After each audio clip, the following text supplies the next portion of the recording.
Welcome back to the channel. Today, Logan and I are doing the first service on the Logan's quad. It's a Yamaha Grizzly. I'll show you what we got here. We already did an oil change. I didn't show that. It's pretty straightforward. There's a drain plug underneath, and then on the left side here, near the front, you can see the black oil filter. Obviously, that just spins off. So we got the oil change done. We just drained the oil out of the rear, what they call the rear final drive. You see the fill plug right there. It only takes roughly a quarter of a quart, but I was surprised by how much. I don't know if you can see, this is the oil that came out. I don't know if you can see definitely some metal. Definitely some metal in there. So I'm glad we got this done. They want you to do the service before 150 miles or 15 hours. We're about 14 and a half hours and 120-ish miles. So I'll get the camera back on here in a minute when we do the front differential. All right, you can see for the front here, I pulled this plastic guard. It looks like a skid plate and it goes across the bottom like a skid plate, but it's just plastic. It's not actually gonna protect anything. There is a hole in it to get to this drain plug, but you can see the one underneath the engine here. When I drain the engine oil out, even though there is a hole, some of it gets on that plastic guard and then it just makes a mess. So for the rear final drive and this front differential, I pulled the two plastic shields down. But you can see the drain plug right here, and then the fill plug is on the right side. Get a light for you. Kind of see it right down there, right in front of the axle.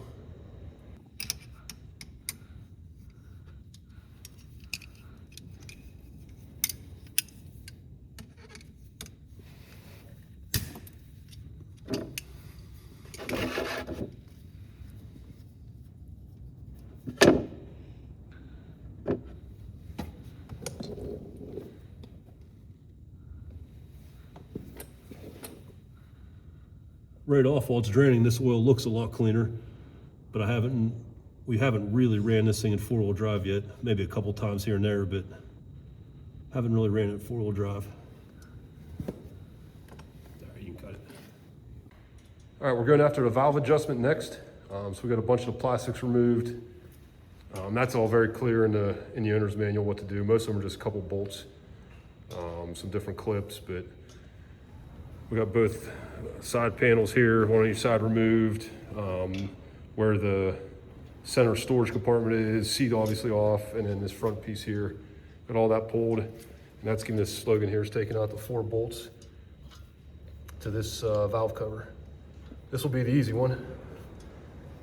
And then the other one is, see if I can show you here. Well, it's hard to see, and I haven't figured out exactly how we're gonna get access to it, but we're gonna start with this easy one, just because I haven't done this before. So we're gonna do this one first. Once we get this opened up, we'll show you what we got. We got the intake valves done. We pulled one more panel off the side here, rotated the engine. I don't know if you're gonna be able to see that. Let me get a light. Till we had our timing marks lined up. I don't know if you can see that timing line in there. But there are some lines for your timing marks. We got those lined up. The valves were very close, but we got them adjusted here between 40 and 50 thousandths. The 40 fits in, the 50 just quite doesn't. And that should align with the specs I got here from the dealership. So I don't have any metric feeler gauges, so I just converted to inches.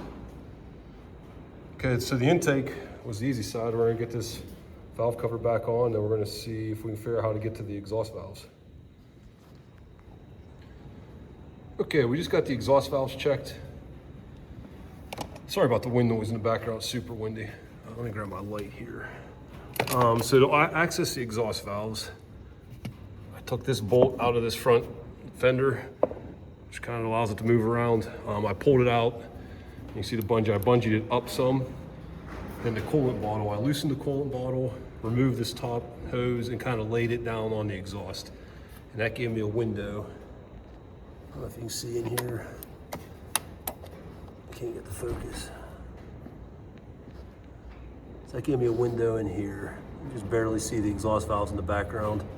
I should have showed this before I put the exhaust or the coolant bottle back on. See if I can get in here.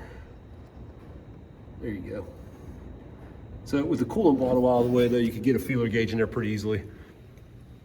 I went with a 70 thousandths. So the spec, you can see it here. You convert that over to inches, it's 63 to 79 thousandths. So 70 thousandths is almost right in the middle. And these exhaust valves are actually good. 70 thousandths fit in there pretty tight. But they didn't need any adjusting, which was nice. So the intake valves did require just a slight amount of adjustment, but they weren't bad. They would have been okay to leave as is. So I'm just gonna get the valve cover back on the exhaust valves down here. I'm gonna get plastic back on. All right, we got the service all done, both differentials. Took just under a half a quart, or I think a couple ounces less, which is about what the book says. Logan helped out a bunch, learned how to turn some wrenches. Did you learn anything, buddy? Yeah. He's doing good. Helped with getting the plastics on and off. This front differential is a pain to fill. I don't have my light on me now, but where the fill is, on that bolt in the front there, I'll show you, I used a pump that goes in a oil can. Let's use this, that's the only way I knew. I have a funnel that has a hose on it, but the hose was a little bit too big diameter.